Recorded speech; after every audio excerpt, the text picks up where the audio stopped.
Hello everyone. आज हम बात करेंगे एग्रीकल्चर कृषि के बारे में।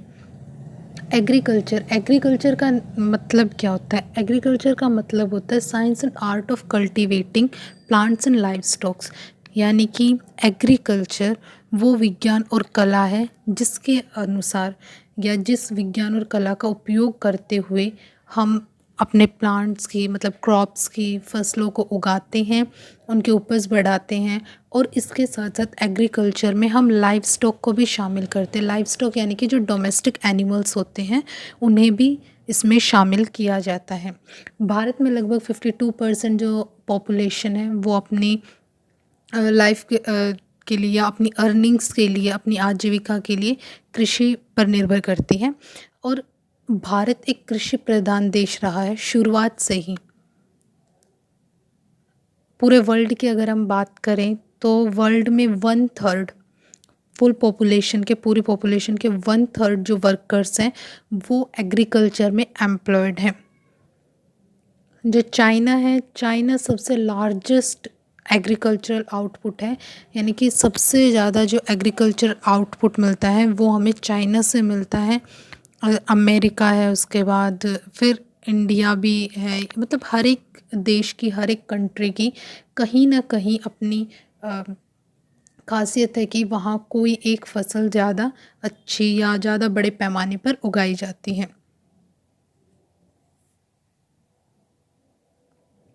अब है types of crops.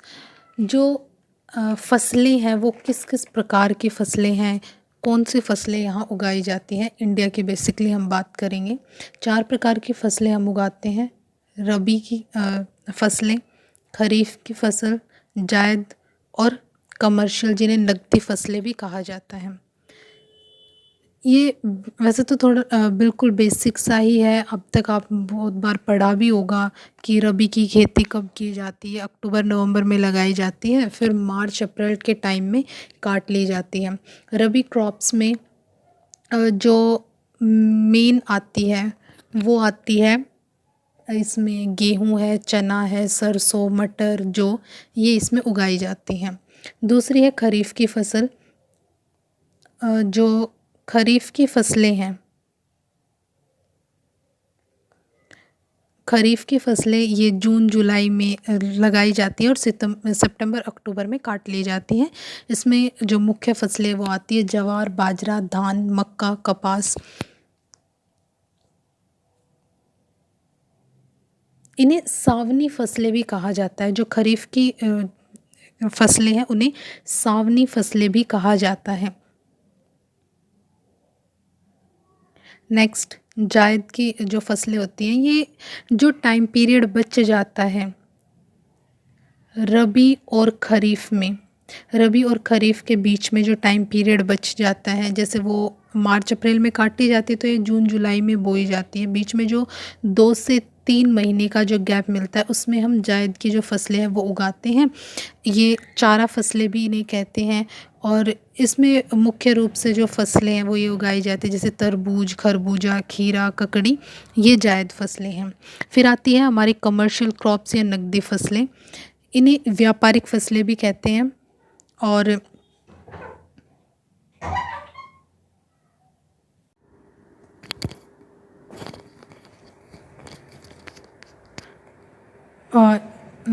Commercial crops, इन्हें व्यापारिक फसलें भी कहा जाता है।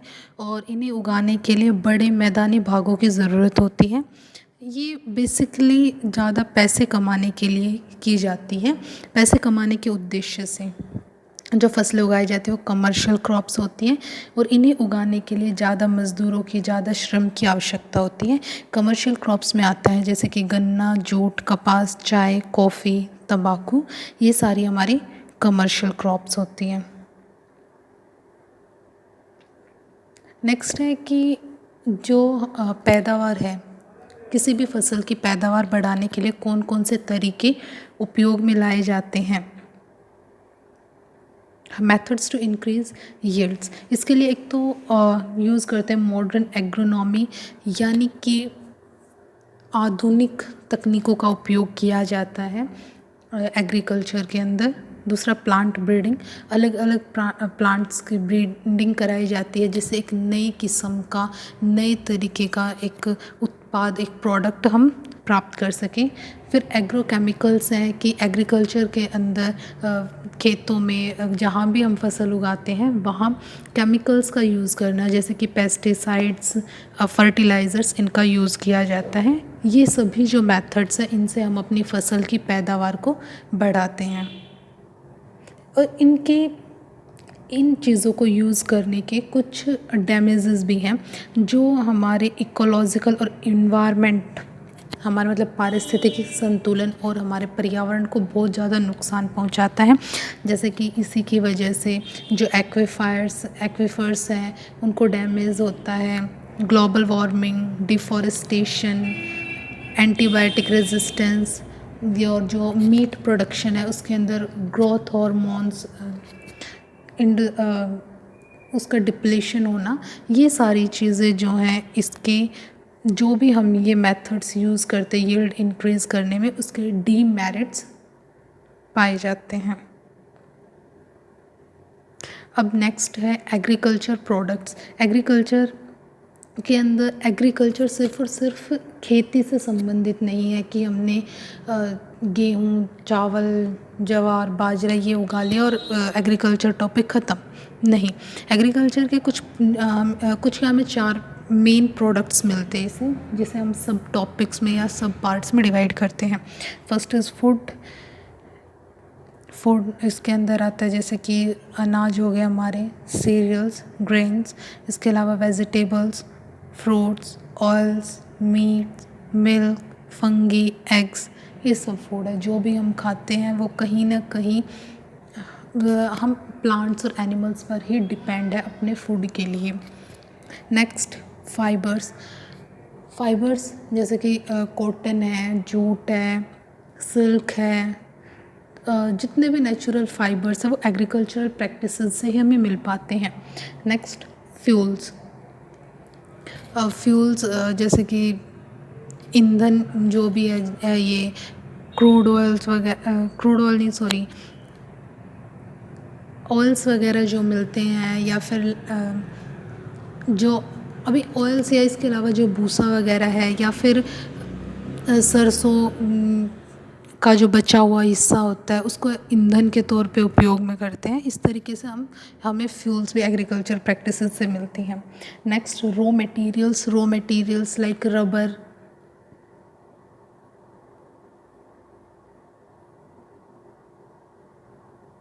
नेक्स्ट अब आता है कि जो एग्रीकल्चर है, एग्रीकल्चर को बढ़ावा देने के लिए कुछ क्रांतियाँ लाई गई, कुछ रिवॉल्यूशंस किए गए थे। रिवॉल्यूशंस का जो मेन मतलब रिवॉल्यूशन, कोई भी क्रांति स्टार्ट करने का जो मेन एस्पेक्ट था, जो मेन मुद्दा था, वो यही था कि किसी भी प्रकार उस चीज़ की प्रोडक्शन को बढ़ाया जा सके, उसकी क्वालिटी को इंक्रीज़ किया जाए। तो फर्स्ट जो क्रांति हम इसके बारे में बात करें, श्वेत क्रांति। श्वेत क्रांति जो है हमारी, ये संबंधित थी दुग्ध उत्पादन से, दूध और दूध से बने हुए उत्पाद से संबंधित है।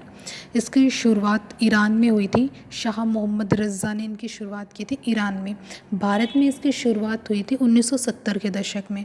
1970 का दशक यानी कि 1960 टू 1970।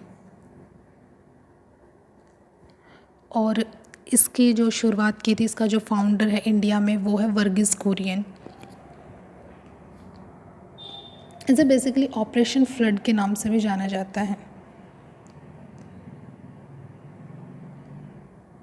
नेक्स्ट है नीली क्रांति। नीली क्रांति मत्स्य उत्पादन या मछली पालन के लिए की गई थी और इनको शुरू किया था डॉक्टर अरुण कृष्णन ने। जो मछली है, मछली उत्पादन या मछलियों के पालन पे ज़्यादा जोर दिया गया था, क्योंकि मछली भी अगर हम साउथ इंडिया की बात करें तो वहाँ एज फूड सोर्स यूज़ की जाती है और मछली में बहुत ज़्यादा हमें प्रोटीन्स, विटामिन्स मिलते हैं, तो इसीलिए इसके उत्पादन को बढ़ाना ज़रूरी था। नेक्स्ट, रजत क्रांति, सिल्वर या फिर सिल्वर क्रांति से हम कह सकते हैं। ये क्रांति अंडों से संबंधित थी, अंडों से संबंधित और पोल्ट्री फार्मिंग से रिलेटेड। रजत क्रांति को शुरू किया था हमारे former prime minister Indira Gandhi ने, उनके टाइम पीरियड से रिलेटेड है रजत क्रांति, जो अंडा उत्पादन और पोल्ट्री फार्मिंग के लिए की गई थी। नेक्स्ट है पीली क्रांति। पीली क्रांति तिलहन उत्पादन के लिए थी पीली क्रांति, और पीली क्रांति का जो जन्मदाता या इसका जो भाई इसका फाउंडर कहलाता है वो है सैम पित्रोदा। और तिलहन क्रांति में जो सबसे ज़्यादा जोर दिया गया था वो दिया गया था मस्टर्ड और सनफ्लावर। मतलब सबसे ज़्यादा जो पैदावार बढ़ाई गई थी इसमें, वो बेसिकली की ही उन्हीं के लिए गई थी, एक तो सरसों के लिए और दूसरा सूरजमुखी के फूल उगाने के लिए, तिलहन उत्पादन के लिए पीली क्रांति। लाल क्रांति टमाटर उत्पादन के लिए और मांस उत्पादन के लिए, और लाल क्रांति के जो फाउंडर हैं वो हैं विशाल तिवारी जी। देखिए ये जितनी भी क्रांतियाँ हैं, जितनी भी रिवॉल्यूशंस हैं, ये कभी ना कभी कहीं ना कहीं आपके एग्ज़ाम्स में पूछे जाती हैं। या तो इनके फाउंडर्स पूछे जाएंगे या फिर ये पूछ लेंगे कि ये क्रांति किस उद्देश्य से की गई थी। गुलाबी क्रांति, गुलाबी क्रांति जो है वो झींगा मछली उत्पादन और प्याज के लिए की गई थी। एक तो झींगा मछली के उत्पादन के लिए, दूसरा प्याज के लिए ये की गई थी। और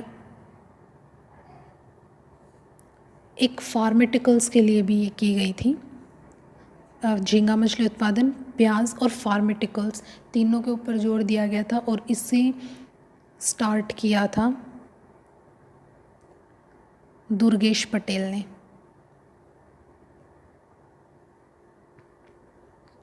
नेक्स्ट है बादामी क्रांति। बादामी क्रांति ये मसालों के लिए है, मसाले उत्पादन के लिए। इसके अलावा एक है भूरी क्रांति। भूरी क्रांति वो मसाले, leather, cocoa, non conventional products के लिए थी, जो बेसिकली विशाखापट्टनम के जो ट्राइबल एरियाज़ हैं वहाँ शुरू की गई थी। तो बादामी क्रांति मसाला उत्पादन ठीक है, इसके अलावा जो भूरी क्रांति है, भूरी में भी मसाले के ऊपर मसाले उत्पादन की बात की गई थी, उसमें साथ साथ लेदर, कोकोआ, इनके बारे में भी बात की गई थी। नेक्स्ट है सुनहरी क्रांति। सुनहरी क्रांति जो है ये स्टार्ट हुई थी 1993 से 2003 के बीच, इसका टाइम पीरियड है सुनहरी क्रांति का। इसमें ना सिर्फ फल उत्पादन बल्कि इसमें शहद उत्पादन और हॉर्टिकल्चर यानी कि बागवानी, शहद उत्पादन, फल उत्पादन और बागवानी पर जोर दिया गया था। और सुनहरी क्रांति को स्टार्ट किया था निरपाक टुटेज ने।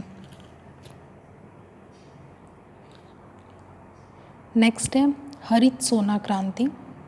हरित सोना क्रांति जो है वो बांस उत्पादन से संबंधित है।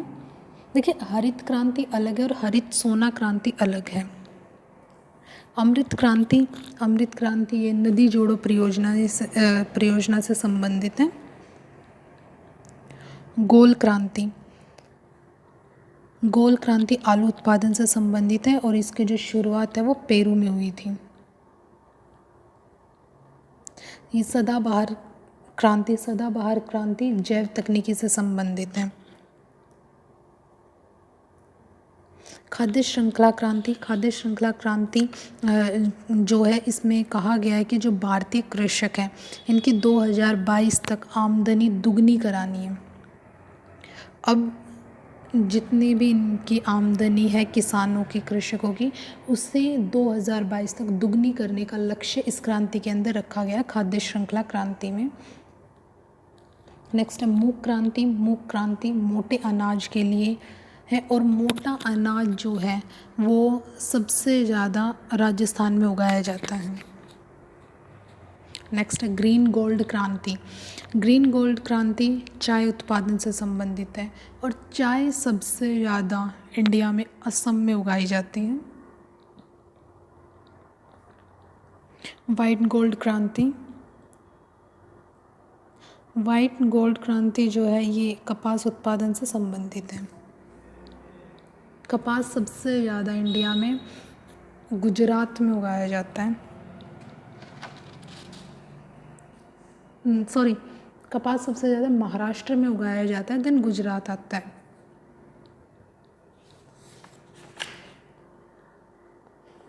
कहीं कहीं अगर गुजरात और महाराष्ट्र दोनों ऑप्शन में है तो आप जो प्रवक्ता है, जो रेशो ज़्यादा होगा यानी कि आंसर सही होने का वो महाराष्ट्र होगा और गुजरात सेकंड नंबर पे आएगा।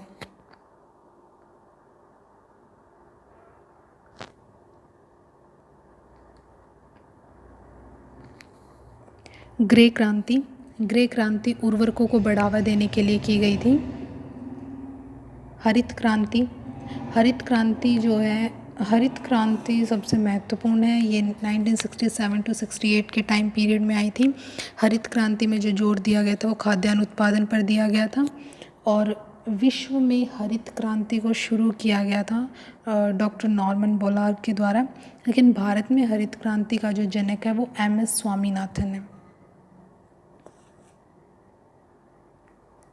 हरित क्रांति में सभी खाद्यान्नों पर जोर दिया गया था उनकी उपज बढ़ाने के लिए, ताकि बिलियंस ऑफ पीपल्स को भुखमरी से बचाया जा सके।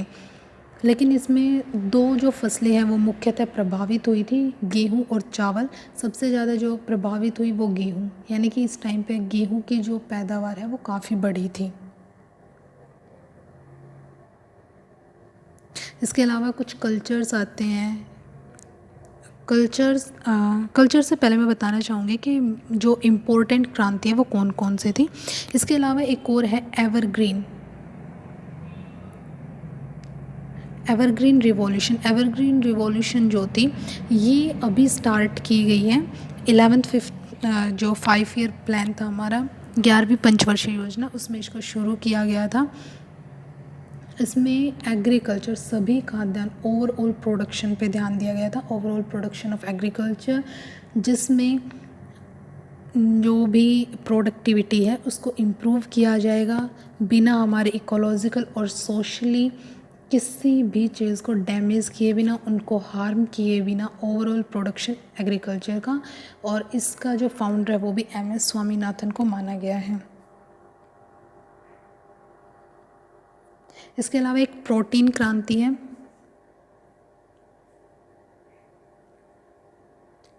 प्रोटीन रिवॉल्यूशन, प्रोटीन रिवॉल्यूशन जो है इसे technology driven second green revolution के नाम से जाना जाता है। दूसरी हरित क्रांति जो प्राइम मिनिस्टर नरेंद्र मोदी और हमारे जो फाइनेंस मिनिस्टर थे अरुण जेटली, उनके द्वारा शुरू की गई थी। इसमें ये किया गया था कि एक टीवी चैनल भी प्रोवाइड किया गया था जिसमें water conservation, organic farming, new techniques के बारे में बताया गया था। अभी जितने भी क्रांति है इनमें सबसे इम्पोर्टेंट है evergreen revolution, protein revolution, yellow revolution, pink revolution, brown revolution and golden revolution, ये इम्पोर्टेंट है। इसके अलावा कुछ कल्चर्स भी है जिसमें हम एग्रीकल्चर की स्टडी करते हैं। आपने सुना होगा एपीकल्चर, सेरिकल्चर, पीसीकल्चर। इसमें जो नई टेक्निक्स आई हैं वो हाइड्रोट्रोपिनिक्स हैं जिसमें पानी में पौधे उगाए जाते हैं, और एरोनोट्रॉपिक है जिसमें हवा में इंजेक्शन के द्वारा पौधों को बढ़ाया जाता है। धन्यवाद।